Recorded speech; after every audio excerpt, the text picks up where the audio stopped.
The morning sun rose over the fields of New Jeju, painting the alien sky in shades of purple and gold.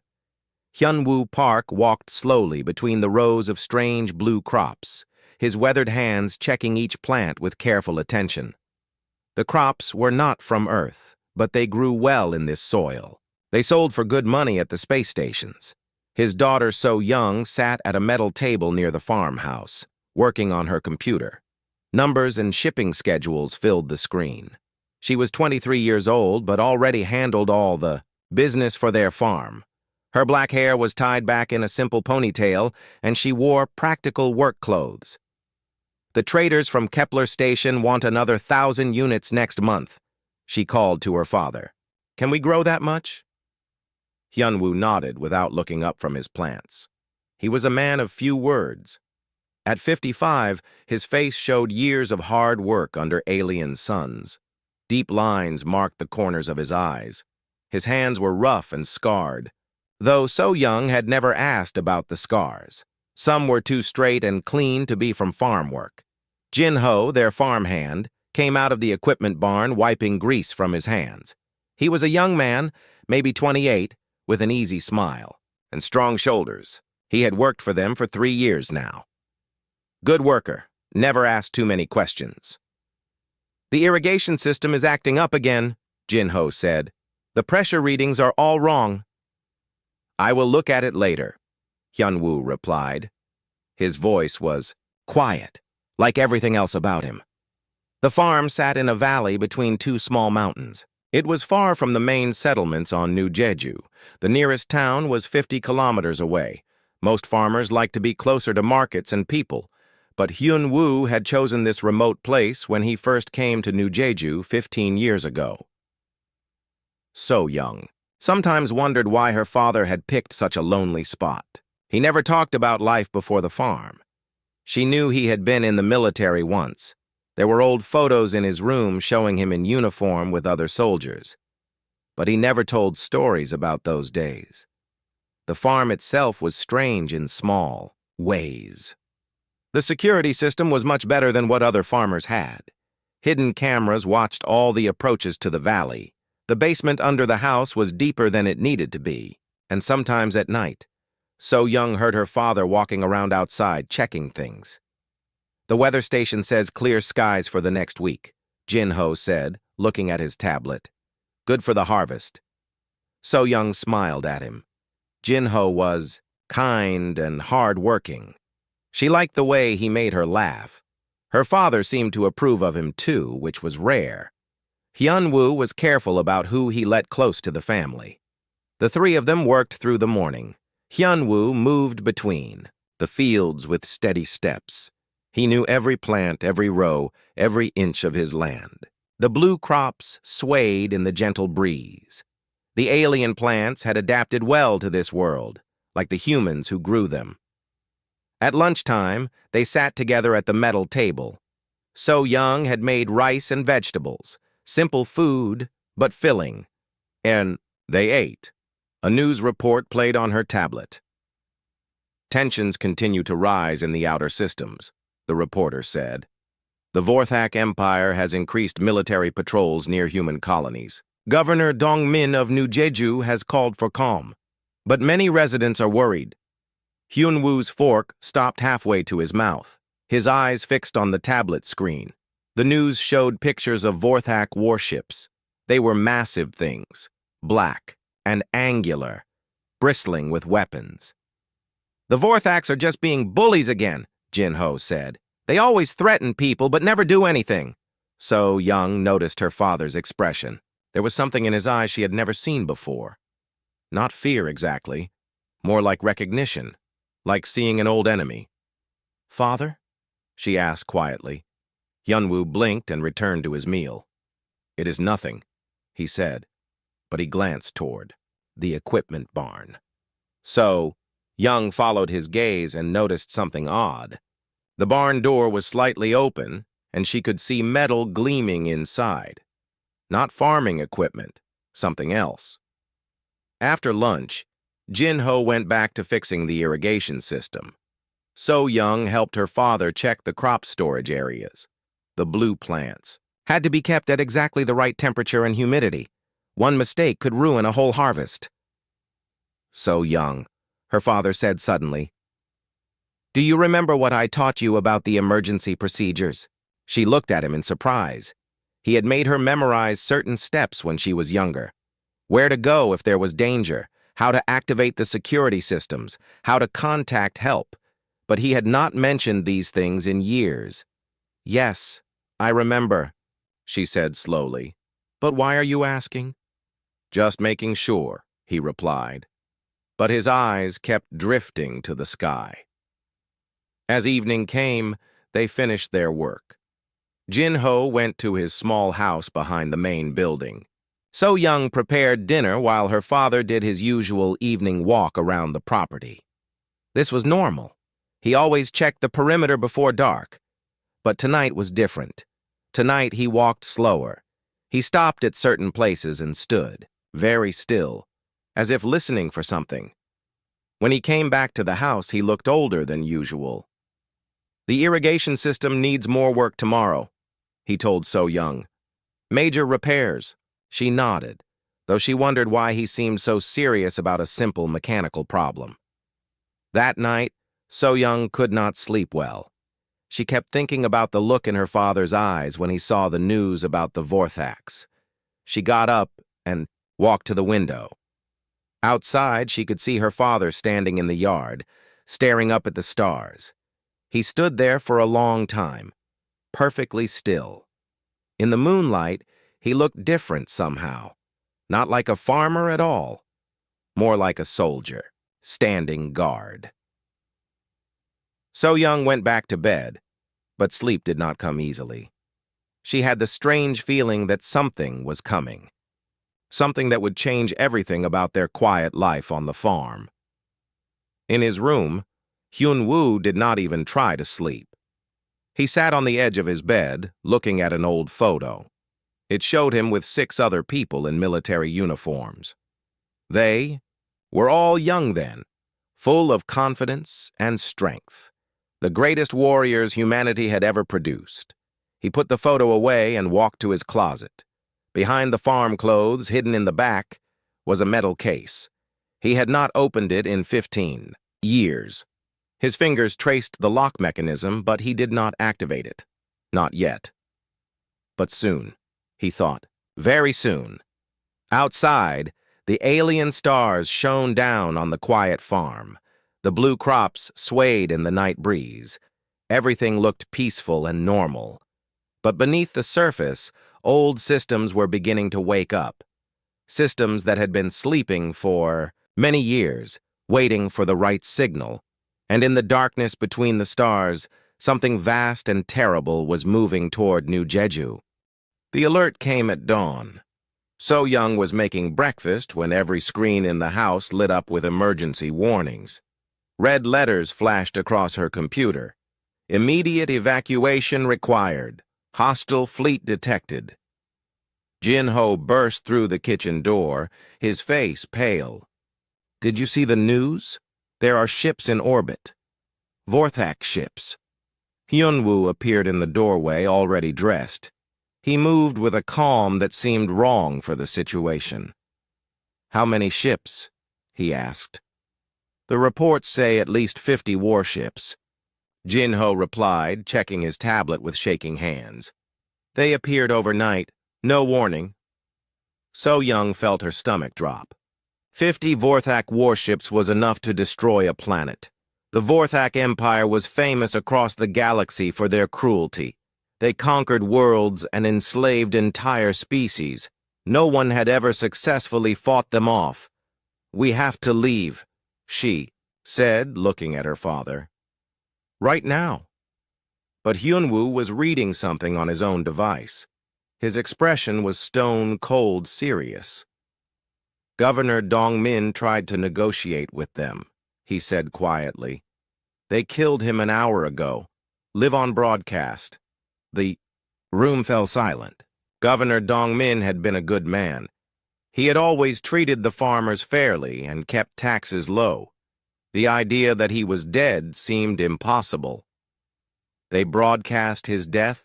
Jin-ho whispered. Hyunwoo nodded. As a message, submit or die. So Young grabbed her father's arm. Then we submit. We give them whatever they want. Money, crops, anything. They do not want money, Hyunwoo said. His voice had changed. It was harder now, with edges like broken glass. They want slaves, workers for their mines and factories. They take the young and strong first. He looked directly at So Young and Jin Ho. Both of them were exactly the type the Vorthax would choose. Through the window, they could see lights in the sky. Not stars, ships. Dozens of them, moving in formation, above the planet. Each ship was the size of a city, bristling with weapons that could level mountains. The evacuation ships will never get through that blockade, Jin Ho said. We are trapped.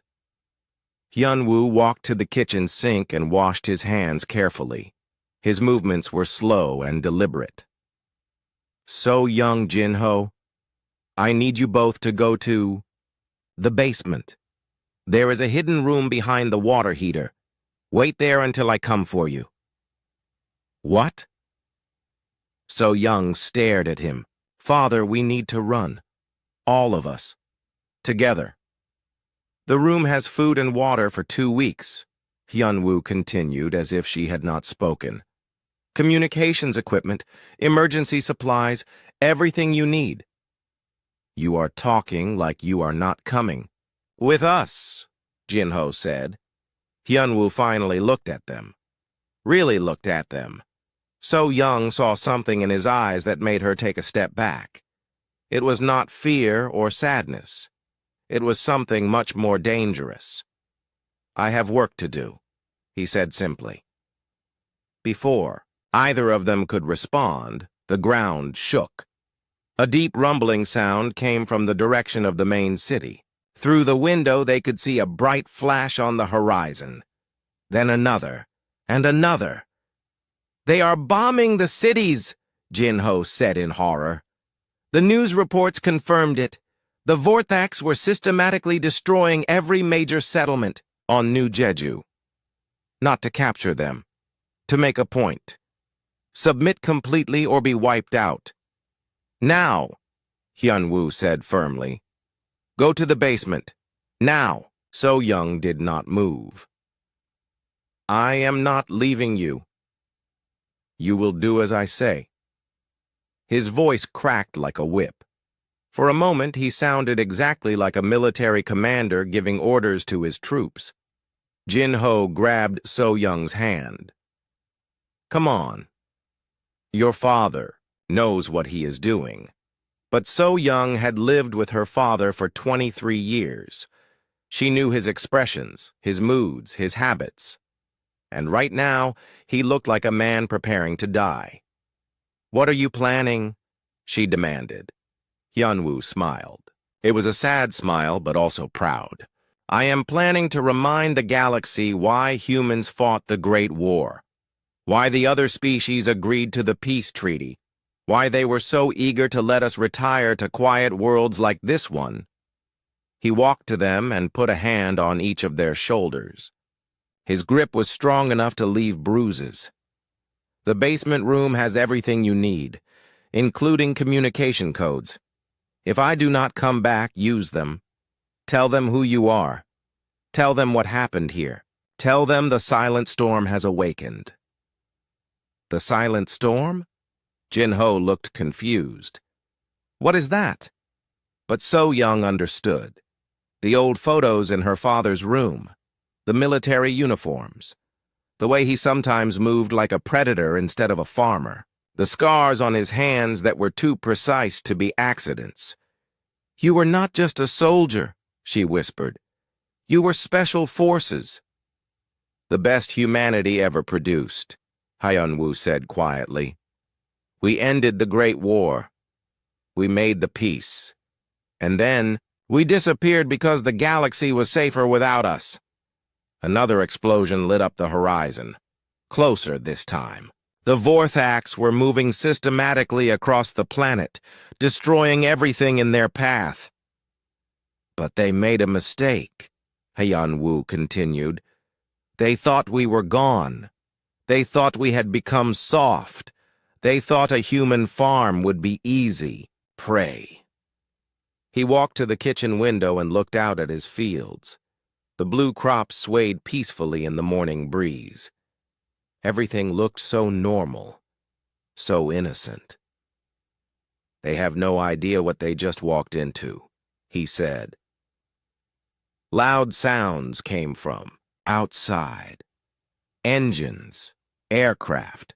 The Vorthax were sending landing craft to the rural areas now, probably to round up any survivors from the cities.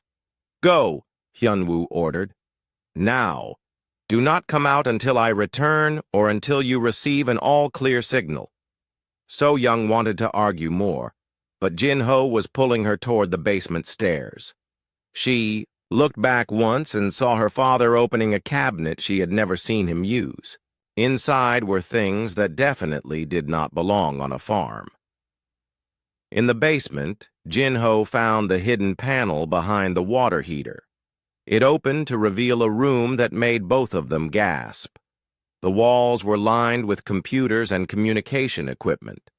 Military-grade supplies filled metal shelves. Emergency rations, medical kits, and other things they could not identify.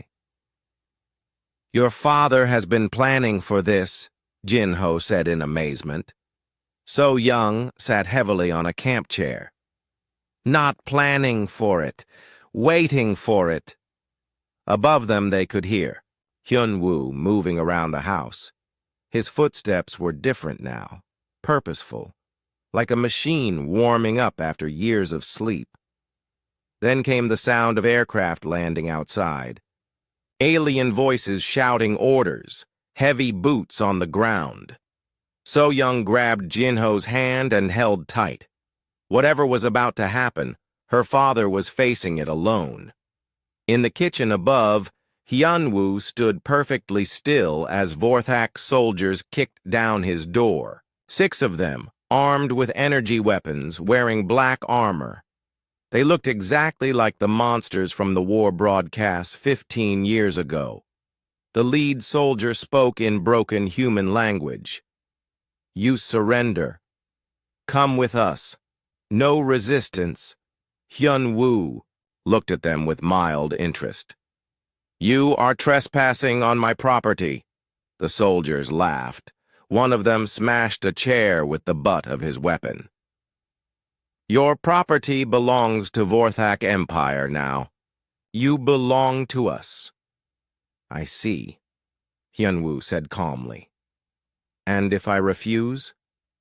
Then you die here, instead of in the mines. Hyun-woo nodded as if this made perfect sense. Then he smiled. Not a farmer's smile, a soldier's smile. Cold and sharp as a blade. Well, then, he said quietly, I suppose I had better get my work clothes. Hyun-woo walked toward the equipment barn with 6 Vorthax soldiers behind him. Their weapons were trained on his back, but he moved as if he was just going to fetch some tools. His steps were calm and steady. Hurry up, human, growled the squad leader. We have many farms to visit today. Of course, Hyun-woo replied politely. I just need to get my gear. The soldiers followed him into the barn. Inside, farming equipment sat in neat rows. Tractors, harvesters, irrigation pumps. Everything looked normal and harmless. The Vorthax relaxed slightly. This was just another scared farmer. Hyun-woo walked to a tool cabinet at the back of the barn. He opened it slowly, his hands visible to the soldiers. Inside were wrenches, hammers, spare parts for machinery, ordinary things. But hidden behind the tools was a small control panel. Hyun-woo's finger found a specific button and pressed it. Nothing seemed to happen. What are you doing? The squad leader demanded. Getting my work clothes, Hyun-woo said. He reached deeper into the cabinet and pulled out what looked like a gray jumpsuit. I like to dress properly for my job. The Vorthax laughed at him. A human farmer who wanted to look neat while being enslaved. How pathetic. Hyunwoo began putting on the jumpsuit. It looked like normal work clothes, but as he sealed the front, subtle changes occurred. The fabric shifted color slightly. Small lights appeared on the chest and arms. The material seemed to become thicker and stronger. "What is that?" one soldier asked, suddenly suspicious. "My work uniform," Hyunwoo replied.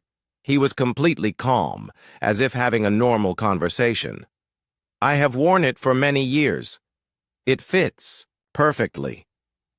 He reached back into the cabinet and pulled out what appeared to be a tool belt, but as he fastened it around his waist, the belt expanded and hardened. Compartments opened along its length, and from each compartment, he pulled items that were definitely not farming tools. The first Vorthak, to realize something was wrong, raised his weapon. "Stop moving, human!" Hyunwoo looked at him with mild curiosity. "Why would I stop? I am just getting dressed for work." From the tool belt, he pulled what looked like a small metal cylinder. He held it casually, like a flashlight. "You know, I have been retired for 15 years. I almost forgot how good it feels to put on my uniform again." The cylinder expanded in his hand, becoming longer and more complex. A barrel emerged from one end. A grip formed around his fingers. In 3 seconds, he was holding a weapon that no Vorthak had ever seen before. "Fire!" the squad leader screamed. Energy bolts filled the barn, but Hyunwoo was no longer where they were aiming. He moved, like water flowing between the beams of deadly light. His gray uniform seemed to bend space around him, making him hard to track. The first soldier fell before his finger could leave the trigger. Hyunwoo's weapon made no sound, but the Vorthak simply collapsed. The second soldier spun to track the movement and found himself staring into calm brown eyes. "You should have chosen a different farm," Hyunwoo said gently. 4 soldiers down in 6 seconds. The remaining 2 backed toward the barn door, firing wildly. Their energy bolts hit walls, equipment, everything except their target. Hyunwoo walked after them with no hurry at all. His weapon had returned to cylinder form and disappeared into his belt. He did not need it anymore. "Wait!"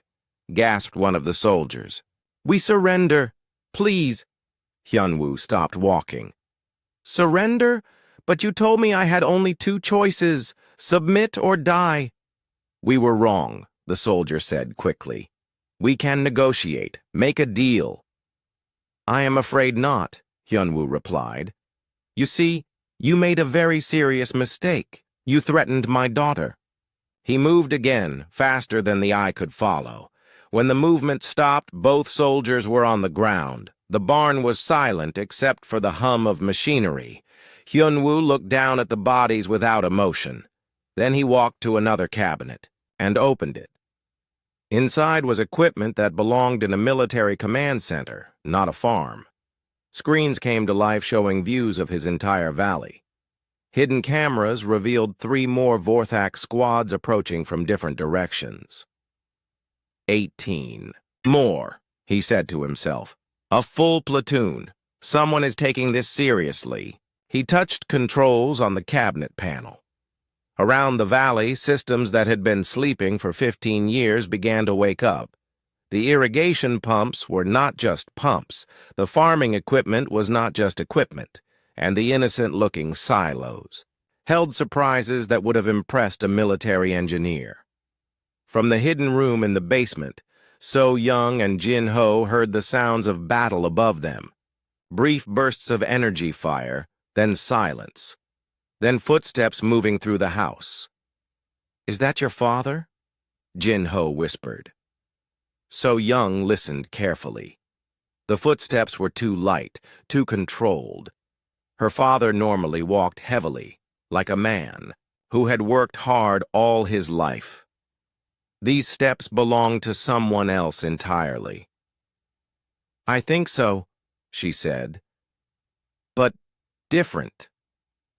A voice came through the basement intercom system. It was her father's voice, but speaking in a tone she had never heard before. Professional, military. Storm base to Bunker 1. Perimeter breach in Sectors 2, 4, and 7. 18 hostiles confirmed. Beginning defensive protocols. Storm base?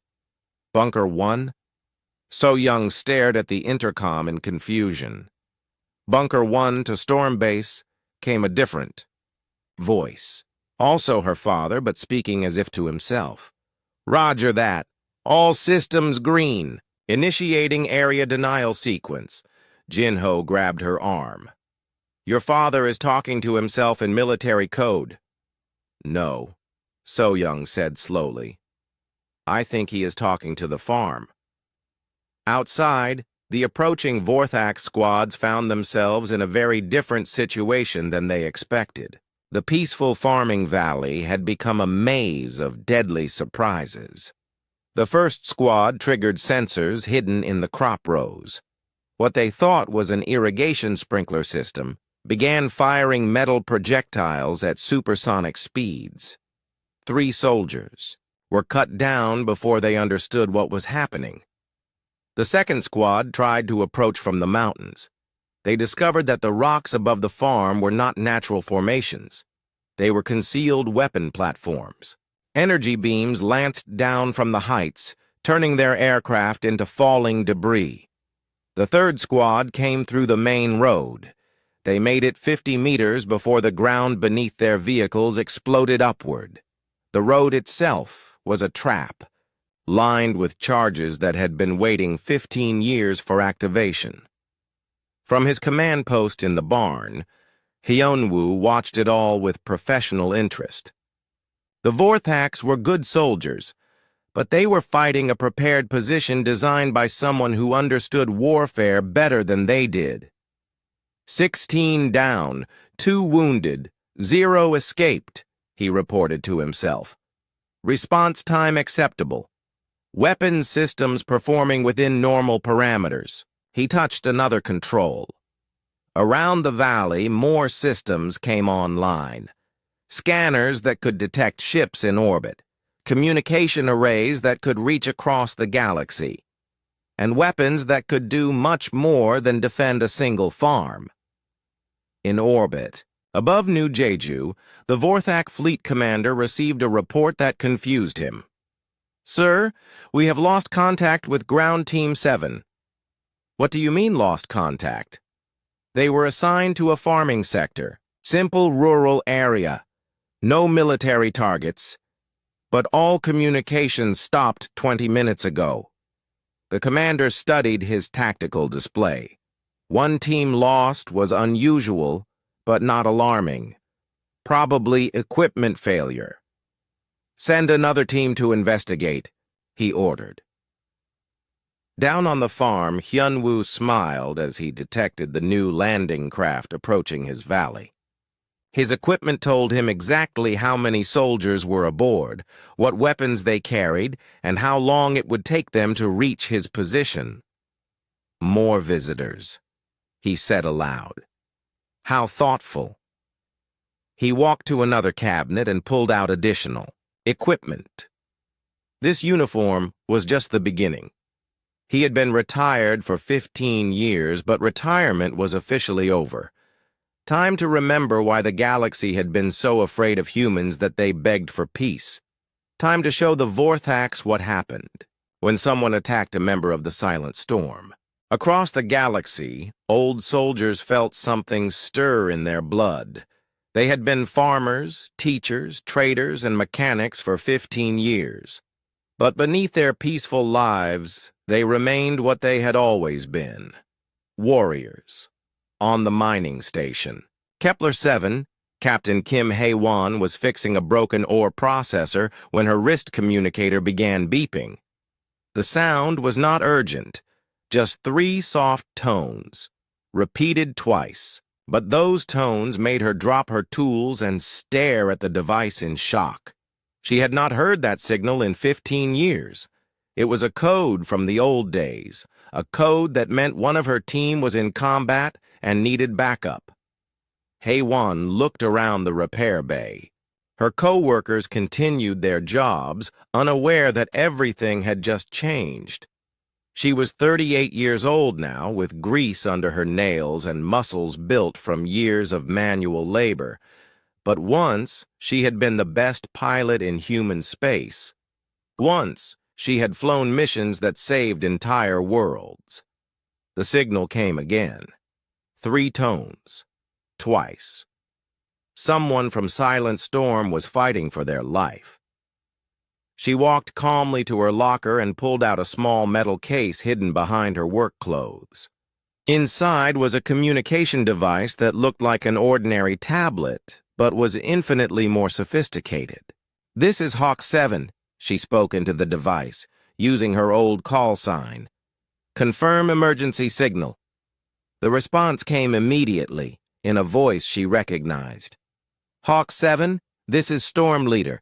Code Black, full activation, new Jeju system, Storm." Leader. Park Hyun-woo. The man who had led them through the worst battles of the Great War. If he was calling for help, the situation was beyond serious. "Storm Leader. Confirm your status," she replied. "Vorthak Empire has invaded New Jeju. Full fleet commitment. I am currently engaged with ground forces at my position. Request immediate assistance." Hei-Wan felt her blood turn to ice. The Vorthaks had not attacked human space in 15 years. If they were moving against New Jeju, it meant the peace was over. "Copy that, Storm Leader. Hawk 7 is moving to assist. ETA 4 days. "Understood. Storm Leader out." Hei-Wan looked around the mining station with new eyes. She needed a ship, not just any ship. She needed something fast and well-armed. Fortunately, she knew exactly where to find one. On the trade world of New Busan, Colonel Choi Min-soo was teaching a history class when his communicator chimed. He was 42 now, with gray in his hair and laugh lines around his eyes. His students knew him as Professor Choi, a gentle man who made the Great War seem like ancient history. But the 3 soft tones made him excuse himself from class and step into the hallway. Tiger 4 acknowledging, he said quietly into his device. "Tiger 4, this is Storm Leader. Code Black. We are going back to work." Min-soo closed his eyes. He had hoped this day would never come. "Copy, Storm Leader. What is the target?" "Vorthak Empire. Full-scale invasion of New Jeju. They made the mistake of attacking my farm." "Your farm?" Min-soo could not hide his surprise. "Storm Leader, your position was supposed to be secret." It was. But they stumbled onto it while conducting planetary pacification. Bad luck for them. Min-soo smiled grimly. Hyun-woo had always been modest about his abilities. Bad luck was an understatement. The Vorthaks had just kicked the most dangerous human alive. "Tiger 4 is moving to support. I have assets in this sector that may be useful." Acknowledged. Coordinate with the others. This is going to be messy. Min-soo ended the call and walked back to his classroom. His students looked up, expectantly, but he was no longer thinking about history lessons. "Class is dismissed," he announced. "Study chapters 12 through 15 for next week." As the students filed out, Min-soo opened his desk drawer and pulled out a small key. It unlocked a hidden compartment that contained items he had not touched in 15 years. Military identification, command codes, and contact information for people who officially did not exist. On the University world of New Seoul, Major Yoon Yoon-ji was training her students in what appeared to be an advanced physical fitness program. The 20 young men and women moved through combat drills with precision that would have impressed a military observer. But they were not military. Officially, they were graduate students in her Applied Physical Sciences program. Unofficially, they were the next generation of human special forces, trained in secret by one of the greatest soldiers ever produced. When her communicator sounded, Yunji did not even pause in her instruction. "Continue the drill," she told her students. "I will be back shortly." She stepped into her office and activated privacy screens before responding to the signal. "Viper 3 ready?" she said. "Viper 3, this is Storm Leader. The retirement is over. Pack your bags and bring the kids." Yunji felt a familiar surge of adrenaline. At 36, she was the youngest member of the original Silent Storm team. She had spent 15 years building a new generation of warriors while hoping they would never be needed. "Storm Leader, confirm authorization for student deployment." "Full authorization. This is not a drill, Viper 3. The Vorthax have invaded human space. We are going to remind them why that was a bad idea." Yunji looked through her office window at the young people training in the yard. They were brilliant, dedicated, and completely unaware of their true purpose. She had trained them carefully, telling them they were preparing for careers in private security or exploration. Now they would learn what they really were.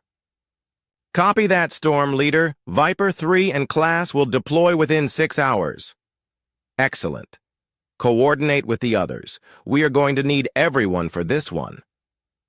On the capital world of New Terra, Admiral Lee Tae-min was attending a meeting of the Colonial Defense Committee when his aide slipped him a note. The note contained only 6 words, but they changed everything. Silent Storm, Code Black, New Jeju. Tae-min excused himself from the meeting and walked to his private office. As the highest-ranking member of Silent Storm, he had maintained certain resources that the government did not know about. Ships that were listed as decommissioned but were actually hidden. Weapons that were supposed to be destroyed but were stored in secret locations. Personnel who appeared to be civilians but remembered their true loyalty. He opened a secure communication channel to a seemingly ordinary shipping company. "This is Admiral Lee," he said. "Activate the reserve fleet, all units, full combat loadout." "Sir," came the reply. "Confirm activation of all reserve units." "Confirmed. The Silent Storm is going back to war. Across human space, sleeping systems began to wake up. Ships that had been disguised as freighters shed their false exteriors and revealed military configurations. Weapons factories that appeared to manufacture farming equipment began producing instruments of war, and men and women who had spent 15 years pretending to be ordinary citizens remembered who they really were. The galaxy had enjoyed 15 years of peace because humanity's greatest warriors had voluntarily retired, but retirement was not the same as surrender. It was not the same as weakness. It was simply waiting. On New Jeju, Hyun-woo stood in his barn and watched status reports flow across his screens. His team was responding exactly as he had hoped. Haewon was commandeering the fastest ship she could find. Minsu was activating hidden supply caches. Yun-ji was preparing her students for their first real mission, and Tae-min was bringing a fleet that did not officially exist. "Storm Leader to all units," he broadcast on the old frequencies. "Welcome back to the war. Let me remind you why we retired. It was not because we were defeated. It was because we were too good at our job." He paused, looking out at his peaceful farm. The blue crops still swayed in the breeze. The mountains still stood quiet against the sky. Everything looked exactly the same, but beneath the surface, Humanity's most dangerous secrets were stirring to life. The Vorthax wanted to test human resolve. He continued. They are about to get a very thorough demonstration. Storm Leader, out! In orbit above New Jeju, the Vorthak fleet commander was growing concerned. 3 ground teams had gone silent. Orbital scans showed no signs of major military activity, but something was clearly wrong. Send a full battalion to investigate the rural sectors, he ordered, and put the fleet on combat alert. His aide looked confused. Sir, combat alert against a farming world? The commander studied the tactical displays. According to all intelligence, New Jeju was a peaceful agricultural colony with no military significance, but 15 years of commanding Vorthak forces had taught him to trust his instincts, and his instincts were screaming that something was very wrong. Do it, he said firmly. I want every weapon system online and every scanner at maximum sensitivity. He did not yet know that he was facing the most dangerous human alive. He did not know that humanity's greatest warriors were converging on his position. He did not know that what appeared to be a simple farm was actually a fortress designed by military genius. But he would learn soon enough. The Vorthak battalion that landed in Hyunwoo's valley consisted of 200 elite soldiers with heavy weapons and armored vehicles. They came expecting to find a few scared farmers hiding in barns. Instead, they found themselves in the middle of a killing field designed by someone who understood war better than their commanders. The first sign of trouble came when their landing craft touched down in what appeared to be an empty field. The ground beneath the ships was not soil. It was a concealed platform that immediately began moving, tilting the craft at dangerous angles and exposing their vulnerable undersides to hidden weapons. What is happening? The battalion commander shouted as his ship lurched sideways. Before anyone could answer, the innocent-looking grain silos around the valley opened like flowers. From each silo came streams of projectiles moving at incredible speed. The battalion's aircraft were torn apart before they could lift off. Hyunwoo watched from his command center in the barn, monitoring feeds from dozens of hidden cameras. The Vorthaks were good soldiers, but they were fighting his ground now. Every tree, every rock, every piece of farming equipment was exactly where he had placed it 15 years ago. Welcome to my farm, he said quietly. The surviving Vorthaks took cover behind their damaged vehicles and tried to establish a perimeter. Their commander was a veteran of dozens of planetary conquests, but nothing had prepared him for this. Report! He barked into his communicator. Where is the enemy? Unknown, sir, came the reply from his scout teams. We cannot locate any enemy positions, but they can see us perfectly. The commander studied the terrain around him. Rolling farmland, stands of trees, scattered buildings, nothing that should hide a major military installation. But the firepower hitting his forces was military grade. Sir, called one of his sergeants, the farmer's house is still intact. Should we assault it? The commander considered this. If there was a human commander directing this defense, the farmhouse was the logical place to find him. Take 30 soldiers and clear that building, he ordered. The rest of us will provide covering fire. The assault team moved across the fields in professional formation. They used proper military tactics, advancing from cover to cover and coordinating their movements. They should have been able to take a simple farmhouse with no trouble. But as they crossed the crop rows, the plants themselves came alive. What appeared to be ordinary blue stalks were actually sensors connected to automated defense systems. The irrigation lines beneath the soil carried more than water. They carried targeting data. The first soldier stepped on what looked like normal ground and disappeared in an explosion of dirt and metal. The second triggered a concealed mine that sent shrapnel flying in all directions. By the time the team reached the farmhouse, only 15 soldiers remained. Inside the house, Hyunwoo was making final preparations. He had activated every defensive system on the farm, but a direct assault on his position was inevitable. Time. To see if 15 years of retirement had made him soft. He opened the last hidden cabinet in his kitchen and pulled out equipment that transformed his appearance completely. The gray work uniform was just the beginning. Now came armor that could stop energy weapons, sensors that could track movement through walls, and weapons that could eliminate multiple targets with surgical precision. When the Vorthax kicked down his front door, they found themselves facing someone who looked nothing like a farmer. "Good afternoon," Hyunwoo said politely.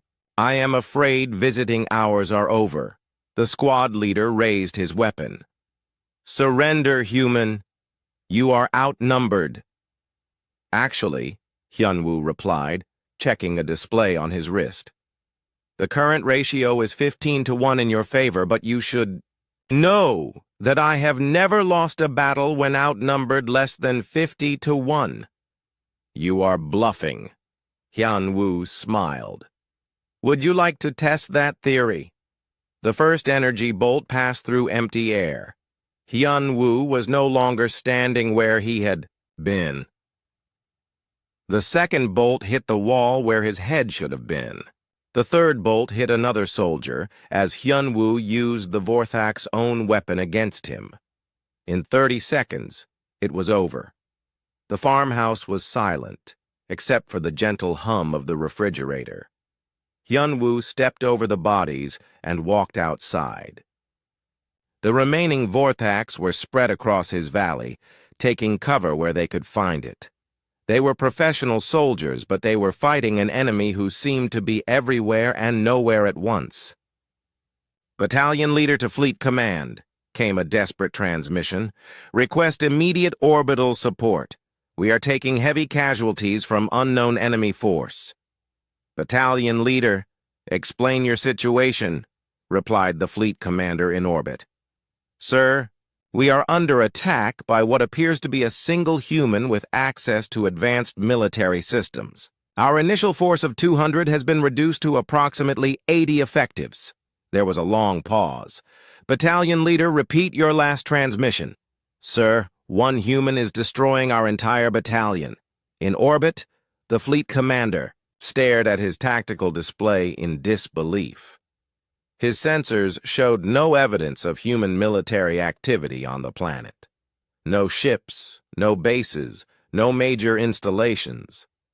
Just a farming world with scattered settlements.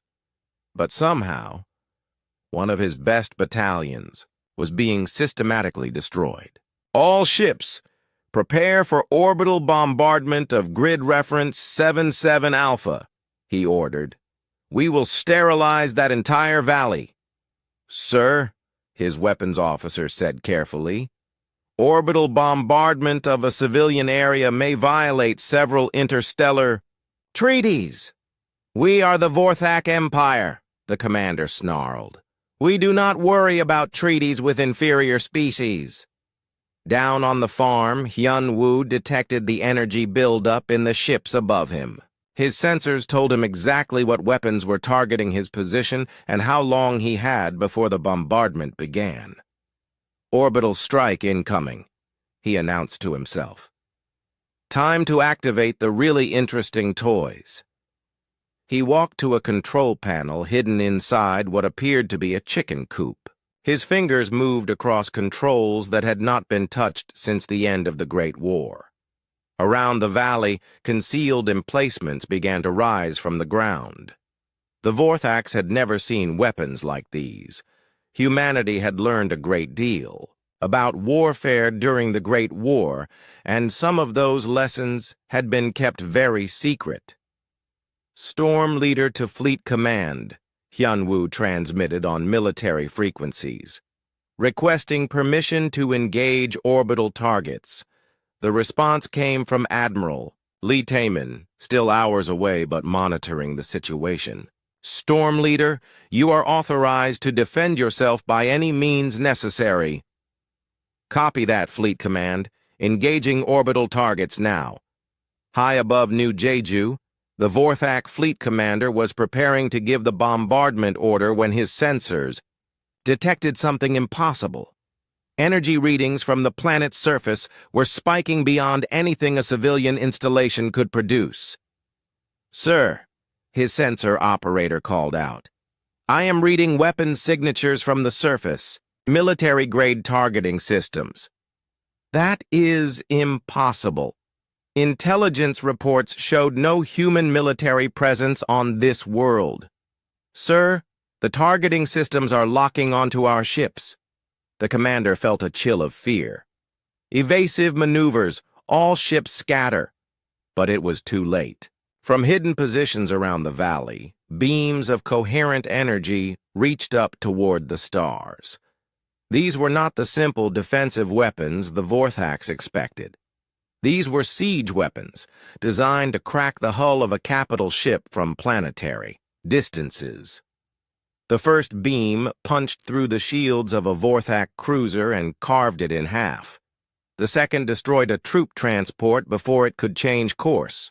The third turned a fighter squadron into expanding clouds of plasma. In 15 seconds, the most powerful fleet in the galaxy lost 6 ships to weapons fired from what they thought was a farm. "Retreat!" the fleet commander screamed. "All ships! Emergency jump to hyperspace!" But Hyun-woo was not finished with them. His weapons tracked the fleeing ships and continued firing until they disappeared into the void between stars. When the sky was clear, he walked back to his farmhouse and sat down at the kitchen table. So Young and Jin-ho emerged from the basement, their faces pale with shock. "Father," So Young whispered, "What just happened?" Hyun-woo looked out the window at his fields. The blue crops were undamaged. The mountains stood peaceful against the sky. Everything looked exactly as it had that morning. "The Vorthaks made a mistake," he said calmly. "They thought humanity had become weak. They thought our warriors had forgotten how to fight." He smiled, and for the first time in 15 years, it was not the smile of a farmer. It was the smile of a predator who had just reminded the galaxy why his species was feared. But we never forgot. We were just being polite. News of the Vorthak defeat at New Jeju spread across the galaxy like wildfire, but most species refused to believe it. A single human farmer destroying an entire battle fleet was impossible.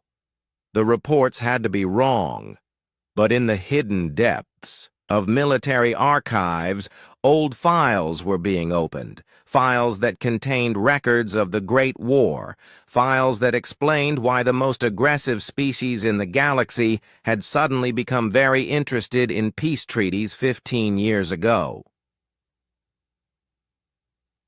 On the Yak's Vorthak homeworld of Krex Prime, Supreme Admiral Vextar read the battle reports with growing disbelief. He had served in the military for 40 years and had never seen anything like this. "Explain to me again how we lost 6 capital ships to a farming world," he said to his intelligence chief. "Sir, the human appears to have access to advanced military technology hidden beneath his agricultural operation. Our surviving ships detected weapon signatures consistent with siege-class planetary defense systems. That still does not explain how one human operated an entire military installation." The intelligence chief looked uncomfortable. "Sir, we have been reviewing historical records from the Great War period. There are references to human special forces units that operated with minimal personnel but maximum effectiveness." "What kind of references?" "Classified reports from that period mention a unit called Silent Storm. According to these records, they were responsible for several major Vorthak defeats during the final years of the war. Admiral Vextar felt his stomach tighten. He remembered the end of the Great War. He remembered how eager his superiors had been to sign peace treaties with the humans. At the time, he had assumed it was because the war was becoming too expensive. Now he wondered if there had been other reasons. How many humans were in this Silent Storm unit? The records are incomplete, sir, but the number appears to be very small. Perhaps 7 individuals? 7 humans ended the Great War? The records suggest they were unusually effective. Meanwhile, in the space lanes between stars, Captain Kim Hae-won was pushing her stolen ship to its maximum speed. The vessel was officially listed as a mining transport, but its hidden modifications would have surprised a military engineer. Hae-won had spent 3 years converting the ship in secret, using techniques learned during her time with Silent Storm. What appeared to be cargo holds actually contained fighter bays. What looked like mining equipment was actually a weapon system that could crack asteroids or enemy hulls with equal ease. "Storm Leader, this is Hawk 7, she transmitted on encrypted frequencies. ETA to New Jeju is 18 hours. Request tactical update. Hawk 7, good to hear your voice, came Hyun-woo's reply. Immediate threat has been neutralized, but the Vorthaks will return with reinforcements. How many ships do you have? Just my mining transport, but it has teeth. What about the others?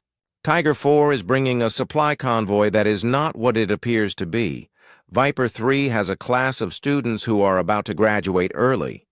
And Admiral Lee is mobilizing the reserve fleet. Hae-won smiled grimly. The reserve fleet was Admiral Lee's masterpiece. For 15 years, he had maintained a shadow navy disguised as merchant vessels and exploration ships. Every captain in the fleet was a veteran of the Great War, and every ship carried weapons that officially did not exist. Copy that, Storm Leader. What are your orders? Establish a defensive perimeter around New Jeju. If the Vorthaks want a rematch, we will give them one they will never forget. On the university world of New Seoul, Major Yoon Yun-ji was explaining to her students that their lives were about to change dramatically. For the past 4 years, you have been training for what you thought were careers in private security, she told the 20 young men and women assembled in her office. That was not entirely accurate. The students looked confused. They were all exceptional individuals, recruited from military academies and special programs across human space, but they had no idea why they were really here. You are the next generation of human special forces, Yoonji continued. I have been training you to defend humanity against threats that most people cannot imagine. Today, one of those threats has become reality. She activated a holographic display showing the battle at New Jeju. The students watched in amazement as orbital defense weapons emerged from what appeared to be farmland. That is Park Hyun-woo, my former commanding officer and the greatest soldier humanity has ever produced. He is currently fighting alone against the Vorthak Empire. We are going to help him. One of the students, a young woman named Min-ai, raised her hand. Major, are you saying we are going to fight the Vorthaks? The same species that conquered half the galaxy? That is exactly what I am saying. And you are going to discover that you are much better at it than they are. Yoonji walked to a wall panel and pressed her palm against it. The panel slid aside, revealing equipment that made the students gasp. Military armor, advanced weapons, and technology they had only heard rumors about. Suit up, she ordered. Class is in session. Colonel Choi Min-soo was having a similar conversation with people who thought they were civilian traders. For 15 years, he had maintained a network of supply ships and transport vessels that appeared to be ordinary commercial. Operations. In reality, they were a military logistics system capable of supporting extended combat operations anywhere in human space. His traders were all veterans who had volunteered to maintain readiness for a day they hoped would never come. "The word is given," he announced to captains scattered across a dozen star systems. "Silent Storm is operational again. Activate all reserve assets and converge on New Jeju." Within hours, seemingly ordinary cargo ships began shedding their civilian disguises. Hidden weapons appeared on their hulls. Cargo holds opened to reveal fighter craft and military vehicles. Crews who had been pretending to be merchants revealed their true training and experience. The galaxy was about to learn that humanity's retreat into peaceful commerce had been the greatest deception in military history. Admiral Lee Tae-min coordinated the massive operation from his flagship, a vessel that appeared in all official records as a diplomatic transport. In reality, it was a command ship equipped with the most advanced communication and coordination systems ever built. "Status report from all units," he ordered. "Hawk 7 reports 18 hours to target zone," came the reply from his communications officer. "Tiger 4 convoy is 24 hours out. Viper 3 and her class are loading onto transport now." "And our reserve fleet?" 47 ships have confirmed activation and are moving toward New Jeju. Estimated arrival time varies from 20 to 72 hours. Admiral Lee studied the tactical display. 47 ships might not sound like much against the Vorthak Empire, but these were not ordinary vessels. Each one was commanded by a veteran of the Great War and equipped with weapons that had been developed in secret over the past 15 years. "Open a channel to Storm Leader," he ordered. "Storm Leader here," came Hyunwoo's voice. "Storm Leader, this is Fleet Command. We are bringing everything we have. What is your assessment of the enemy response?"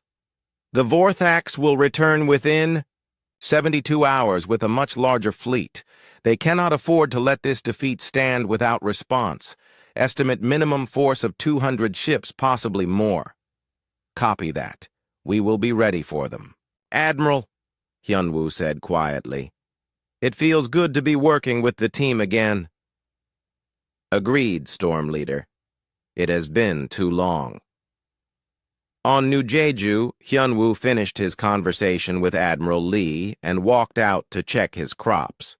The blue plants had not been damaged in the battle, which was good for his cover story. If any investigators came looking, they would find exactly what they expected to find. So Young and Jin Ho joined him in the fields. They were still struggling to understand what they had witnessed. "Father," So Young said carefully, "who are you?" "Really?" Hyunwoo considered the question. For 15 years he had been a simple farmer who loved his daughter and worked his land. But beneath that identity, the soldier had never died.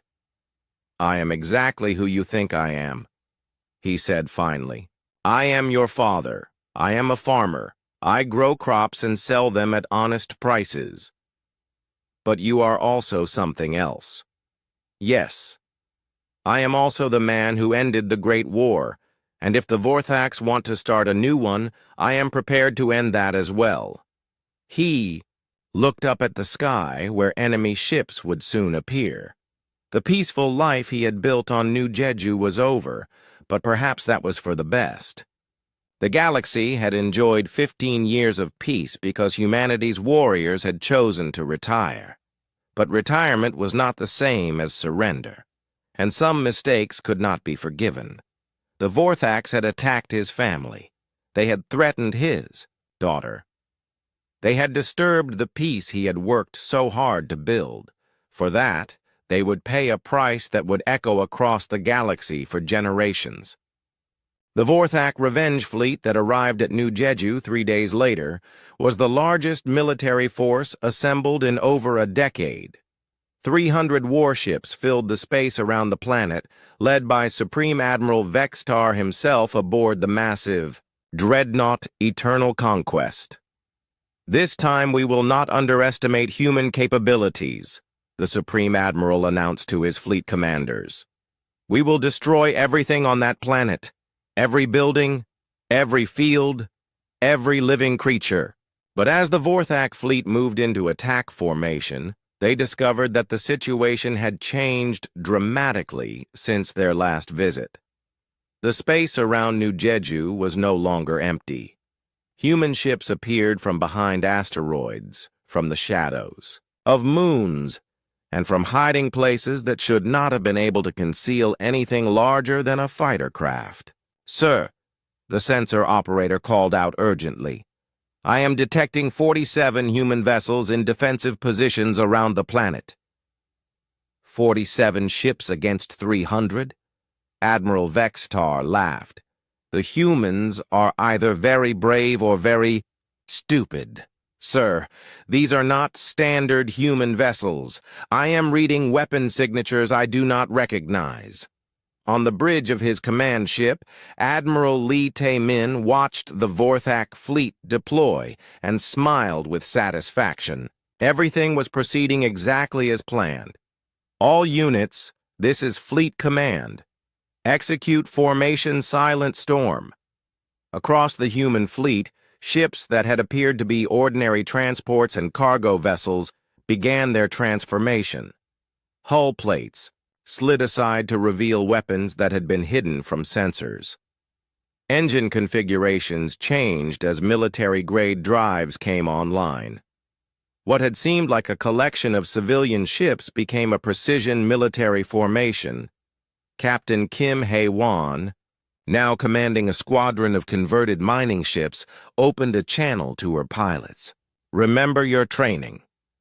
These Vorthaks think we are easy prey. Let us remind them why that is a dangerous assumption." Her squadron moved with coordination that would have impressed a military academy.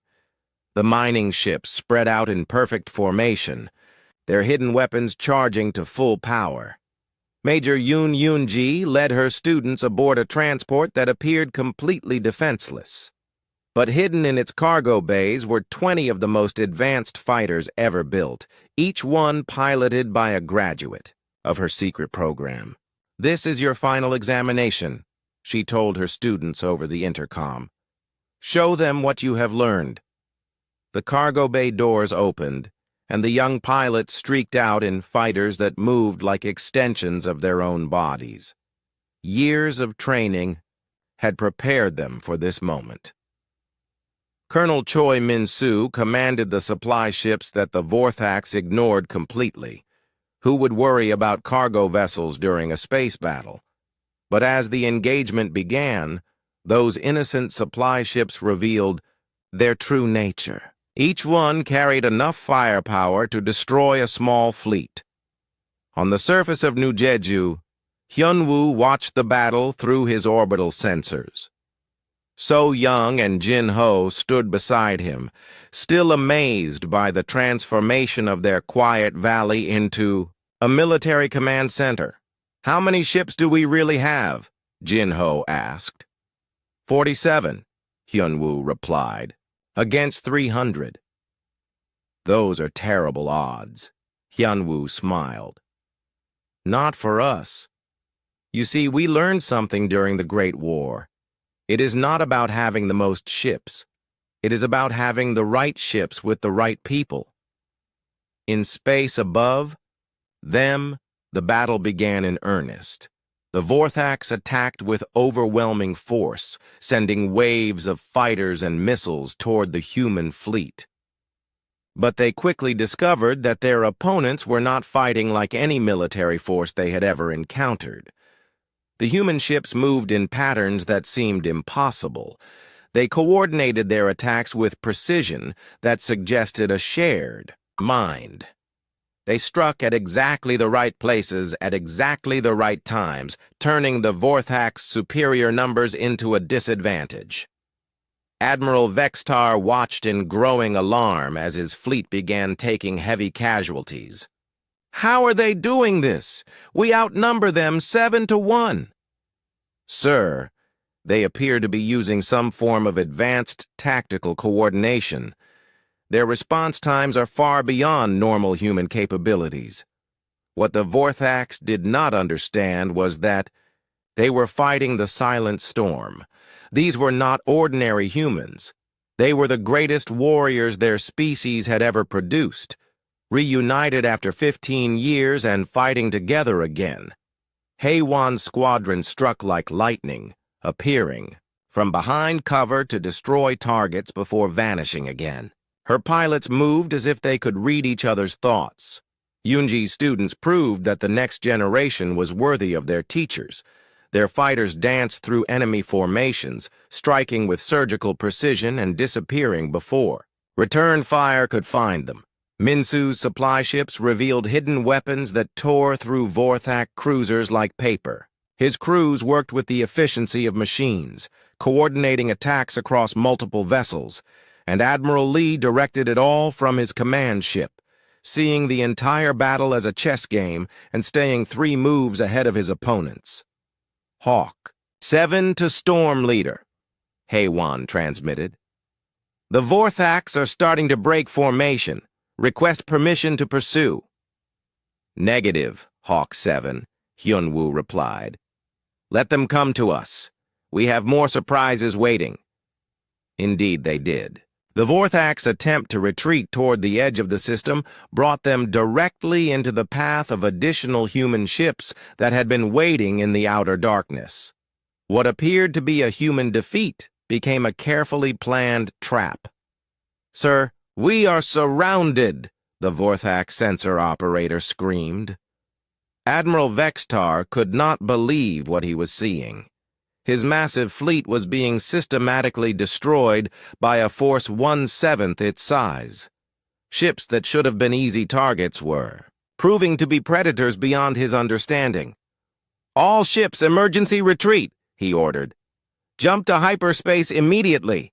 But as the surviving Vorthak ships tried to escape, they discovered that the humans had one more surprise. Ships emerged from hyperspace behind them, cutting off their retreat. Admiral Lee had anticipated their escape route and positioned forces accordingly. "This is Admiral Lee Taemin of the human fleet," came a transmission on all frequencies.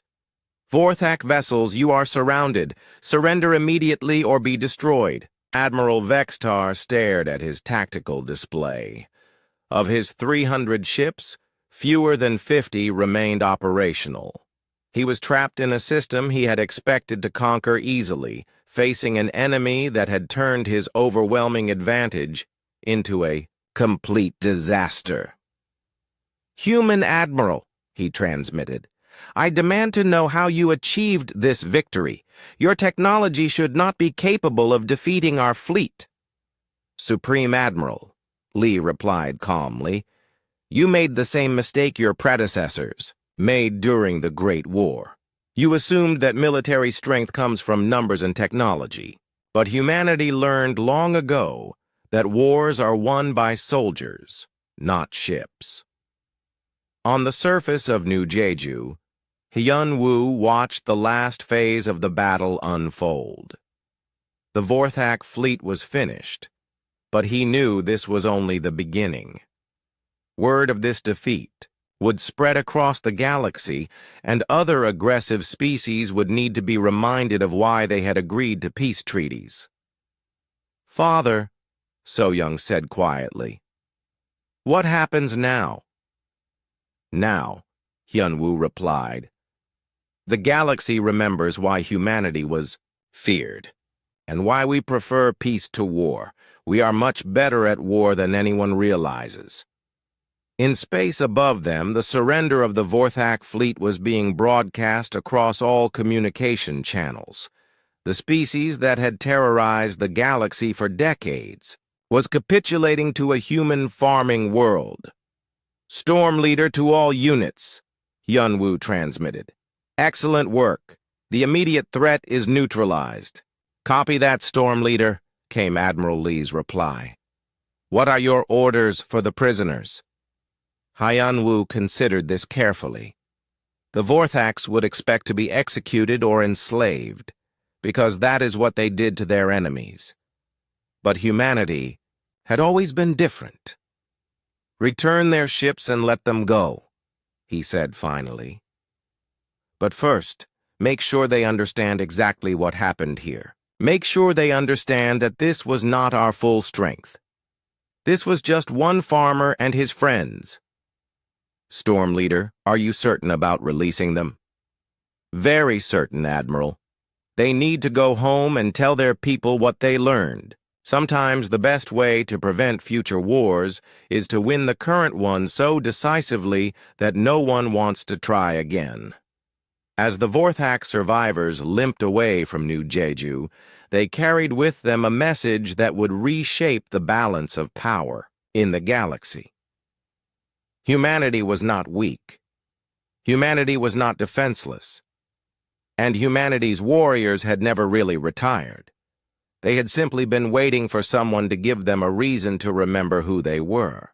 6 months after the Battle of New Jeju, the galaxy had become a very different place. The news of humanity's victory had spread to every corner of known space, carried by the surviving Vorthax, who told increasingly dramatic versions of their defeat. On a dozen worlds, aggressive species that had been testing human borders suddenly became very interested in diplomatic solutions. Trade agreements that had been stalled for years were signed within weeks. Territorial disputes that had seemed impossible to resolve found peaceful outcomes. The message was clear. Humanity preferred peace, but they were exceptionally good at war. In his office on the capital world of New Terra, Admiral Lee Tae-min reviewed reports from across human space. The reserve fleet had returned to their civilian disguises, but everyone knew they were still there. The threat was no longer hidden. Status report from all sectors, he requested from his aide. Sir, the Draxan Republic has agreed to our trade proposals without modification. The Kalari Union has withdrawn their claims to the Epsilon system, and the Zephyrian Council has requested a formal peace treaty. Lee smiled. The Zephyrians had been particularly aggressive in recent years, constantly probing human defenses and making territorial demands. Now they wanted to be friends. Any word from the Vorthak Empire? Yes, sir. They have formally apologized for the unprovoked attack on New Jeju and have offered significant reparations. They also want to establish a permanent embassy on New Terra. An embassy? The Vorthax want to talk to us regularly? It appears so, sir. They seem very interested in maintaining good relations with humanity. Lee leaned back in his chair. For 15 years, he had hoped that humanity would never need to fight another war. Now it appeared that one small battle had prevented dozens of larger conflicts. On the university world of New Seoul, Major Yoon Eun-ji was back to teaching her students, but the lessons had changed significantly. Her 20 graduates had performed flawlessly during the battle, and word of their success had reached the highest levels of human government. The Advanced Physical Sciences program is being expanded, she announced to a new class of recruits. We will be training 500 students over the next 2 years. The young men and women in front of her looked eager and determined. They had seen the reports from New Jeju and knew exactly what they were signing up for. Will we see combat? Asked one student, a young man named Seung-ho. I hope not, Yoon-ji replied honestly. But if you are needed, you will be ready. That is the promise we make to humanity and to the galaxy. We prefer peace, but we prepare for war. She looked out the window at the peaceful campus. Students walked between buildings, laughing and talking about their studies.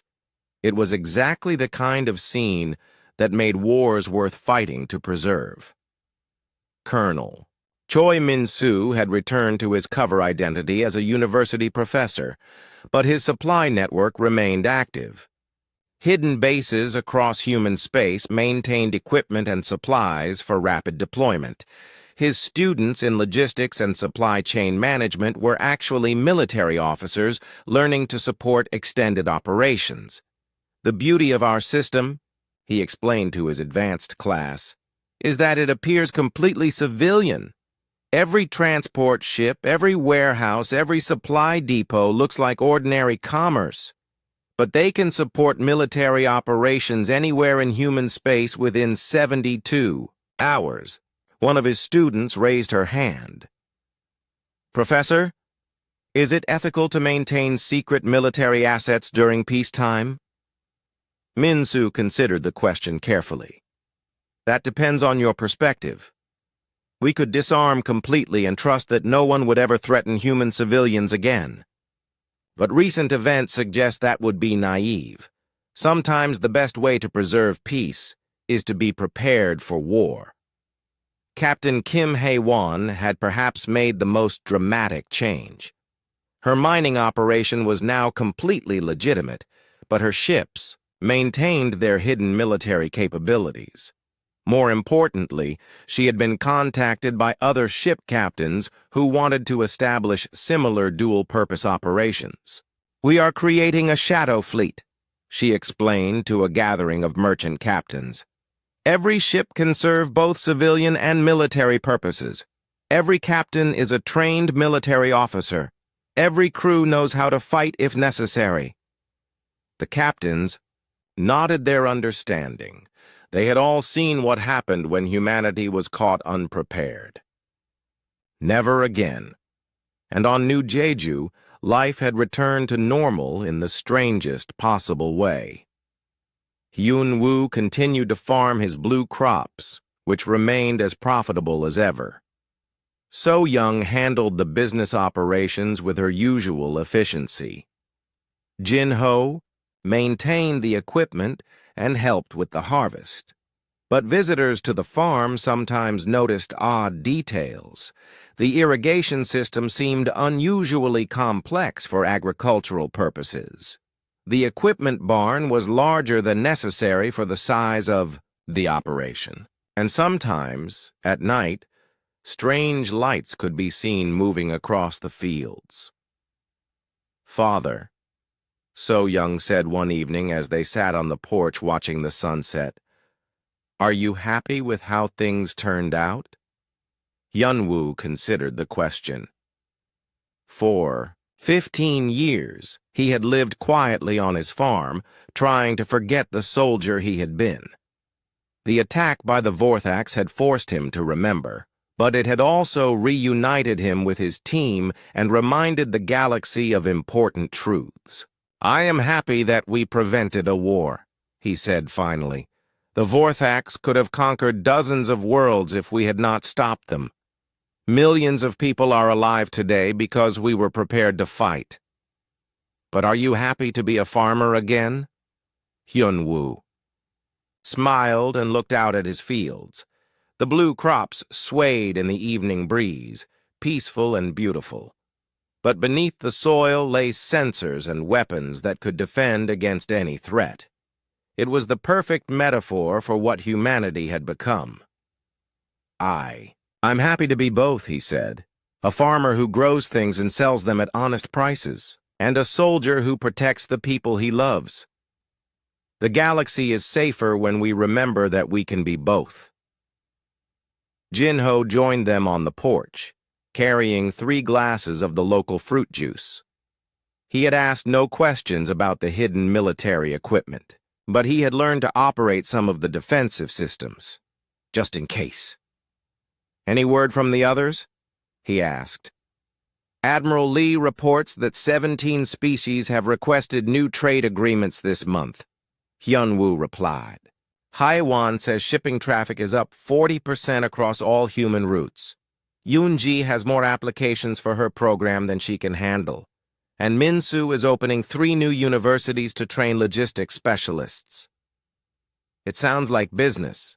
"Is good. All kinds of business. Yunwu agreed. As night fell over New Jeju, the stars appeared in the alien sky. Somewhere among those stars, the surviving Vorthax were telling their people about the human farmer who had destroyed their fleet. Other species were reconsidering their plans for expansion into human space, and diplomats were working overtime to maintain peaceful relations with humanity. The galaxy had learned an important lesson. Humans preferred peace, but they were exceptionally good at war. More importantly, they were patient enough to prepare for war while hoping it would never come.